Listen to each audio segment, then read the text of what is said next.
Hello, मी अनुष्का समर्थ किचनमध्ये तुमचं खूप खूप मनापासून स्वागत करते। आज आपण दही भेंडी कशी करायची ते पाहणार आहोत। अतिशय मस्त चटपटीत अशी लागते। रोज रोज भेंडीची तीच भाजी खाऊन कंटाळा आला असेल तर भेंडीचा हा एक नवीन प्रकार करायला काहीच हरकत नाही। तर ही चटकदार दही भेंडी कशी करायची चला तर मग पाहूया, सुरुवात करूया आजच्या व्हिडिओला। दही भेंडीसाठी इथे मी भेंडी कट करून घेतलेली आहे। तर एका भेंडीचे 2 ते 3 तुकडे असे करून घेतलेले आहेत। तर भेंडी स्वच्छ धुवायची, पुसायची आणि मग कट करून घ्यायची। आता ही भेंडी भाजून घ्यायची आपल्याला। तर एका पॅन मध्ये मी ही भेंडी घातलेली आहे। तर वरून आता एक पळी तेल घालायचं आहे, म्हणजे व्यवस्थित भेंडी छान भाजली जाईल। तर आता इथे मी कमी तेलामध्ये भाजलेली आहे, तर तुम्ही इथे डीप फ्राय देखील करू शकता।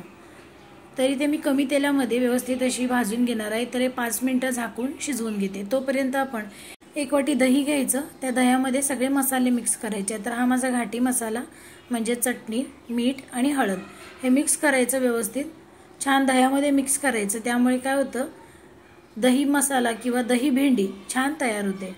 तर आता हे बॅटर तयार झाले, आपण भेंडी पाहूयात। भेंडी आपल्याला पूर्ण शिजवून घ्यायची आहे, पूर्ण 90 ते 95% शिजवूनच घ्यायची आहे।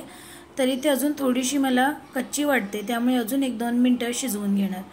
परत 2 ते 3 मिनिटांनंतर मस्त अशी भेंडी व्यवस्थित शिजलेली आहे। तर आता ही व्यवस्थित शिजलेली आहे, आता ही मी काढून घेते। तर ही भेंडी मी काढून घेतले। आता आपण फोडणी देऊया।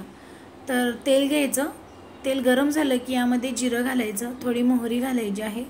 यानंतर लसूण घालायचे आहे। तर लसूणचे तुकडे केलेले आहेत मी बारीक, व्यवस्थित असं मिनिटभर परतून घ्यायचं। यानंतर कांदा आणि टोमॅटोची प्युरी घालायची आहे। तर 1 टोमॅटो आणि 1 कांदा घेतलेला आहे मी। आता व्यवस्थित मिक्स करून घ्यायचं आहे। तर मगाशी मी जे दह्याचं बॅटर केलं होतं, तर ते दही गोड असावं, म्हणजेच ताजं असावं, आंबट नसावं। जर ते आंबट असेल दही तर टोमॅटो स्किप करायचा। तर दही माझं फ्रेश होतं, त्यामुळे मी इथे टोमॅटो घातलेला आहे। तर एक 5 मिनिटं शिजवून घ्यायचं आहे। पाहू शकत असाल मस्त कांदा टोमॅटो शिजत आलेला आहे।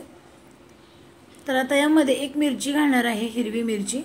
तर ही पूर्णपणे ऑप्शनल आहे, पण मिरची छान लागते। तर परत एक 2 ते 3 मिनिटं शिजवून घेणार आहे।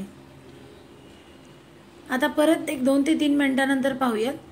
तर कांदा टोमॅटो व्यवस्थित छान असा शिजलेला आहे, त्यातलं पाणी जे होतं ते पूर्णपणे आटलेलं आहे। तर मस्त असे व्यवस्थित तयार झालेलं आहे। आता यामध्ये आपल्याला तयार केलेलं दह्याचं जे मिश्रण होतं ते घालायचं आहे। तर मगाशी सांगितल्याप्रमाणे दही हे ताजं असावं आणि जास्त आंबट नसावं। जर आंबट असेल तर टोमॅटो स्किप करायचा। तर आता हे व्यवस्थित पूर्ण मी यामध्ये घातलेलं आहे, परतून घ्यायचं आहे।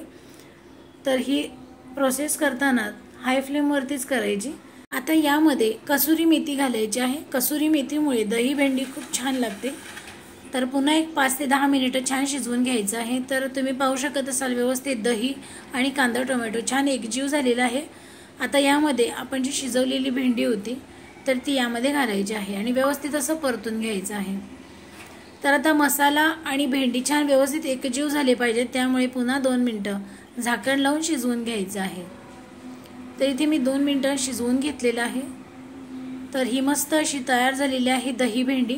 तुम्ही पाहू शकत असाल किती मस्त दिसत आहे। तर वरून मस्त अशी कोथिंबीर पेरायची आणि चपातीसोबत भातासोबत खाण्यासाठी तयार झालेली आहे दही भेंडी। अशाच नवनवीन आणि चटपटीत रेसिपीज पाहण्यासाठी समर्थ किचनला लाईक, शेअर आणि सबस्क्राईब करा। पुन्हा भेटू, तोपर्यंत मस्त खा आणि आनंदी रहा।